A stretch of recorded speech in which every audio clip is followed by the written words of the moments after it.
వరకు భారీ వర్షాలు ఉన్న నేపథ్యంలో ప్రజలు జాగ్రత్తగా ఉండాలని ఆర్డీఓ రాజేశ్వర్ ప్రజలకు సూచించారు.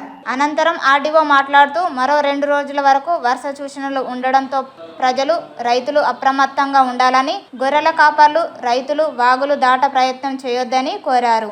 మండల స్థాయి అధికారులు సైతం ఎప్పటికప్పుడు గ్రామాలను పర్యవేక్షించాలని ఆదేశించారు. ఆయన వెంట తహసీల్దార్ పుష్పలత ఉన్నారు. అన్ఎక్స్పెక్టెడ్గా రైజ్ అయ్యే అవకాశం ఉంది. దాంతోపాటు ఎక్కడైనా చిన్న చిన్న జాగ్రత్తలు ప్రజలు తీసుకుంటే బాగుంటుంది. సాధ్యమైనంత వరకు అంటే హెవీ రైన్ ఫోర్కాస్ట్ ఉంది కాబట్టి ఏమన్నా బయటకు వెళ్ళడాన్ని అవాయిడ్ చేసుకుంటేనే బాగుంటుంది. దాంతోపాటు అధికారులందరికీ కూడా తహసీల్దార్ గారికి, డిప్యూటీ గారికి మరియు పంచాయతీ సెక్రటరీలు అందరికీ అలర్ట్ చెప్పడం జరిగింది. గ్రామాల్లో ఏ చిన్న ఇన్సిడెంట్ అయినా ఎక్కడైనా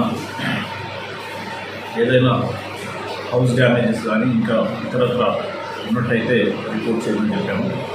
దాంతోపాటు ఇంకోటి ఏంటంటే ఏవైనా పాత ఇల్లు ఉన్నట్టయితే వాటిని ఐడెంటిఫై చేసి ఆ నియర్ బై ప్రభుత్వంలో ప్రభావంలో స్కూల్లో కానీ లేదా కమ్యూనిటీ హాల్లో కానీ తరలించమని ఆదేశాలు ఇస్తున్నటువంటి అవసరం అయితే పాత ఇల్లు ఉన్నటువంటి వాళ్ళు.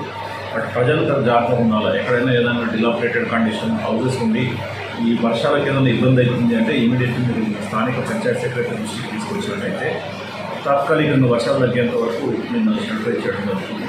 కాబట్టి దీనికి ఒక ప్రజలందరూ దృష్టిలో పెట్టుకొని మనం జాగ్రత్తలు తీసుకోవాలని అనిపిస్తున్నాం. దాంతోపాటు పంచాయతీ సెక్రటరీలు అందరినీ గ్రామాల్లోనే చెప్పడం జరిగింది.